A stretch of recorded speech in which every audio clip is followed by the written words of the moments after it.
All right, next up, we get to another former wrestling standout who masterfully transitioned into mixed martial arts and went on to become a welterweight force with which to be reckoned.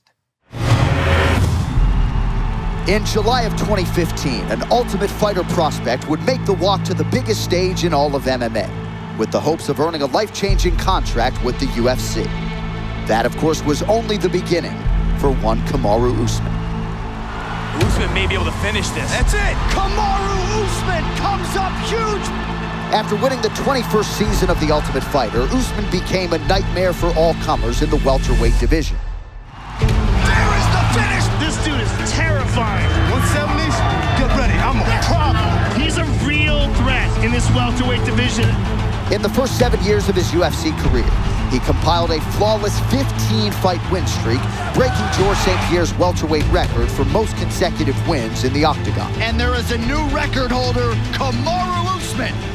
En route to that historic mark, Usman challenged reigning champ Tyron Woodley for the belt. After 5 rounds of relentless pressure, Big combo from Usman! Oh, he's hurt bad! Kamaru Usman has done it. the welterweight division would have a new king and the first Nigerian champion in UFC history. Oh! There's a knockdown for Kamaru Usman! Trying to put Covington away! That is it! And still, Kamaru Usman!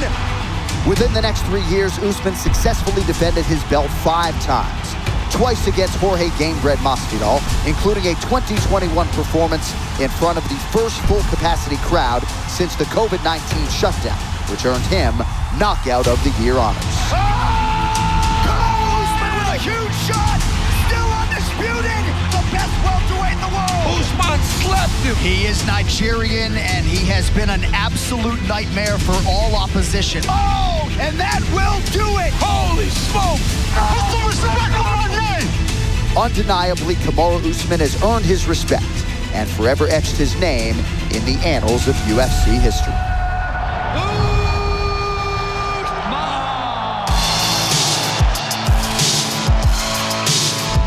Ladies and gentlemen, we are happy to announce at this time that the Nigerian nightmare Kamaru Usman has made it on the all-time roster, the Ultimate 30. If I was this guy, I would never wear a shirt, but he looks pretty good as usual. The former UFC welterweight king, one of the most dominant pound-for-pound fighters in the game today, Kamaru Usman, taking his rightful place on the all-time roster. He looks and he smells so good. I mean, you do. You smell like $1 million, bro. Thank you, guys. My goodness. Well, congratulations, champ. You are one of the top 30 fighters in UFC history. I remember calling your UFC debut with Brian Stan in 2015 against Hyder Hassan, and we're walking back to the hotel, and Brian says, that dude's gonna be a world champion. He knew then, I don't know if you knew then, but it's been a remarkable career. I mean, I came in with plan A, and B and C were to make plan A work. And so it's now looking back at just kind of where my head was at that time. It was just, this was the plan. I didn't have a do this or do that. It was just, I'm living with Rashad and I'm just training. I'm going to be champion one day. And, you know, now, and I was never one of those guys to sit back and smell the roses right when it was happening. So now looking back and everyone's like, wow, you did that, you did that, you did that. It's like, damn, I guess I did do that. He did. It was kind of when you walked through the curtain, I realized that this thing went off the rails. He letting anybody in. I've known this guy since 2005, I think, is when I met Usman. And when your maturity, it never was more, and this is the thing, these are the conversations we've had, when we had names, and we always tries to fit in wrestling, and you grew into your given name, and you became so confident. Was that confidence what allowed you to go on to the heights that you went? Because I watched you go from being that kid that would just try to wrestle to just being sure in everything inside the octagon. Yeah, I like to think it was, I had great examples. I had great guys that I looked up to at certain times that really gave me an example of what to be and potentially what not to be. So whenever I got the opportunity and the chance, I wanted to be better than those guys. And like you said, I've known you since 2000 and I think 4 or 5, somewhere on there. Yeah, way back then. And at that time, you guys were on the national team, training and wrestling. And I'm just like, man, I want to be like those guys. But deep down inside, once I got there, it's like, I want to be better than those guys.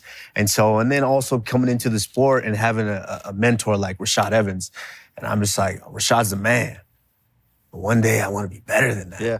And so just being able to have, guys that have representation like that and being able to get there and then try to, supersede those, it's one of the things that I love so much about, just this honor and being in this place.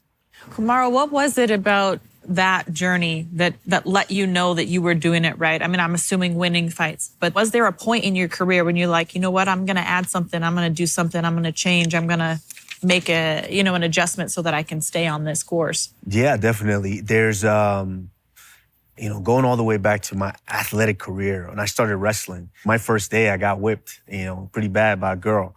And that's always a great motivator. Yeah, I know plenty of guys that have credited me for I got whipped by this girl pretty bad.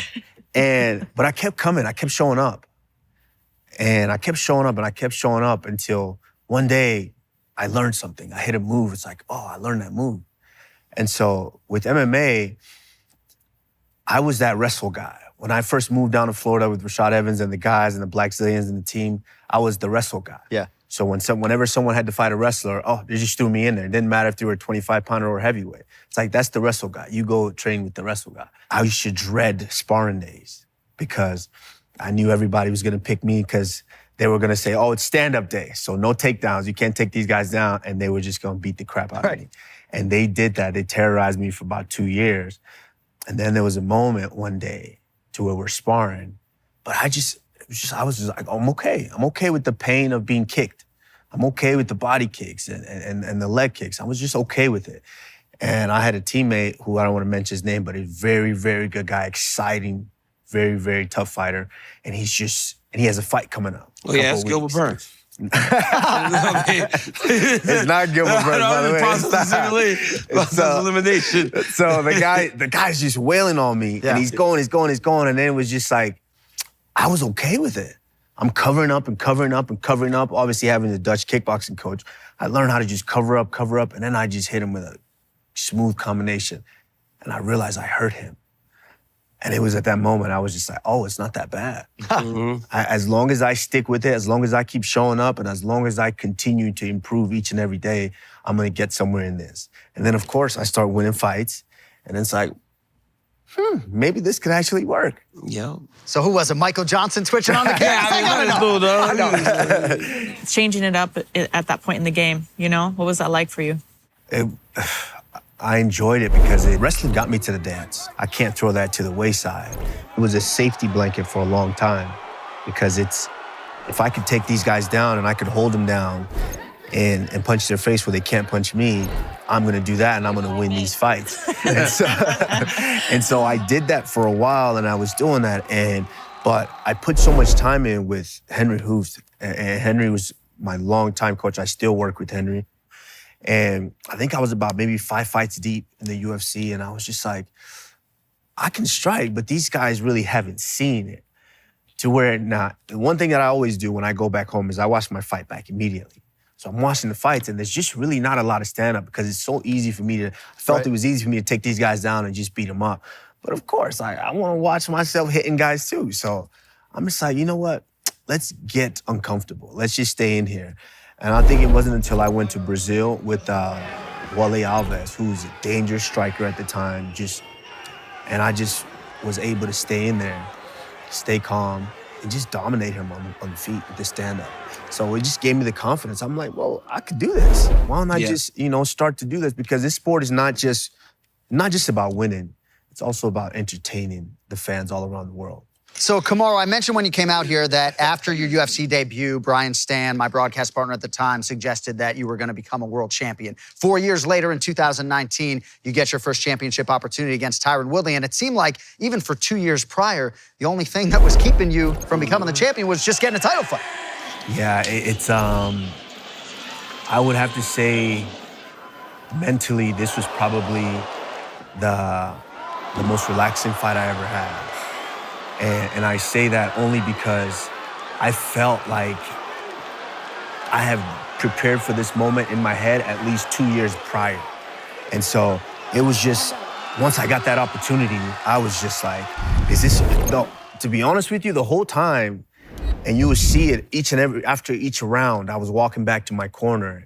In my head, all I was saying to myself, is this really happening? Yeah, it was going perfect. Is this really happening? Because I had played that fight in my head so many times for years, and then I'm in it and I'm living it, and I'm like, okay, wait, you can't even crack a smile here because is this really happening right now? You don't want to do anything and then wake up and realize it was a dream, and you're like, oh, damn, it's a dream. Mm-hmm. And so that fight was probably the most relaxed I've ever been in a fight. When you're born in a different country, you motivate people. So what did it mean for you to become the first African-born champion? And then to take that belt back to Africa? That one's a big one for me. When you're growing up, you don't think you can do something. If there's really no representation, you kind of feel like, can I really get that? Can I really achieve that? And so early, I understood just the meaning of what it is to be a representation, to be that person. So to be that first African-born champion was something that was monumental for me. And then being able to take that belt back and seeing what that does to young kids. Growing up, we wanted to be like football players, right? Well, which is we call it soccer here, but yeah, we wanted to be those football players because that's all we see. But now, myself, Israel Adesanya, we represent a new sport to where kids can look up to and say, wow, I want to be like those guys. I wonder if I go there, how many of them are wearing turtlenecks? Not that many, I reckon. John and I were lucky enough to be able to call like your entire welterweight championship run. And there were rivalries. And, Miesha and I and Joanna spoke about it. Thank you for beating. It's personal. What? For beating Colby. Look, so Same. They doubled down on that. We spoke about rivalries earlier. And as we go on, we appreciate the rivalries because the rivalries actually elevate you. When you look back on the Masvidal rivalry and the Covington rivalry, what do you think of in regards to those guys? Colby made you better. Colby made you better. Absolutely, and that's the biggest thing. I'm a realist, and I call a spade, and Colby is an incredible fighter. He is really tough fighter, good fighter. For me, it's obviously the outside of the cage antics kind of cloud, the respect that I would give him as a competitor, because when I'm in there, I'm full-on competitor. But he 100% made me better. There's just something about when this is a sport like no other. This is a fist fight. And so there's just something about the spirit of when you're in it, you get into that mode where you completely throw caution to the wind. You have no regards for your well-being. You're just locked in to where it's like one of us is gonna walk out of here and one of us is not. And Covington put me into that mode. That fight, I never thought of whether I was tired or not. I never thought of whether this technique, my heart was going and my mind was going, and I was just reading and I was just reacting. And so I do thank him for that one, because it was an incredible fight, and it brought out something in me at that time to where a place where I'd never really been. And it was a fun place to go, actually, to be able to recognize that. All right, I'm going to take you to an even more fun place then. UFC 261, April of 2021. On the back end of the global pandemic, we welcome a full live audience back for the first time. And this is your signature highlight, according to many people, right? Jorge Masvidal came in with the reputation as one of the best boxers in the UFC. And in round two, you put a lot of that to rest. Yeah, another one where Jorge definitely made me better. One thing about him that I really admired was just how relaxed he is in a fight. And him being so relaxed actually kind of made me a little nervous, because it was like, is this something that I'm doing that he sees in me to where he's so relaxed? But the thing about me is I'm gonna compete. Ever since I started, I've been on my own in my head when I train and when I prepare. So I was like, I'm gonna compete. I'm gonna go out there, I'm gonna give him the best that I got. And it was something that I've been working on, and it's time to put it on. And it was just a perfect read, and I just went out there and put it together. Talking like when you lost the belt, you were almost like, yo, it's like a weight off of my shoulders. Has that, because it can be a lot of pressure, right? Like we all know it, being a champion, a lot of pressure comes with that. Has that allowed for you to take note of Man, what you've done? but heavy pockets. Yeah, she was on two McGregor. She was on two McGregor fights and Ronda. I remember. She walking here like in a squat. Her pocket's so heavy. Usman, but has that allowed you to like take a look back now though, as you like are not dealing with all the pressures of all these things? Because at some point you need to take note of, man, you have done some really cool stuff. And we, as all the wrestlers, we all are like proud of you. And I'm like, man, I hope he actually takes note. That was the first thing I told you when you lost the belt. Man, we are proud of you for what you've become as a brother. You can strike, you can wrestle, you're in great shape. Everyone, all of us from the community called you and told you how much of a standout you were. We all take note. Have you taken note of it? Me, maybe not so, no, because I'm still in the fire. I'm not, yes, I lost the belt, but I'm not done with the sport yet. Yeah. So I'm still not really sitting back. Let me look at this or look at that. I'm still in the fire. So I think once I'm completely out of the fire and I've settled in my heart with that, I will start to look back. But what meant the most to me is knowing that you guys see me.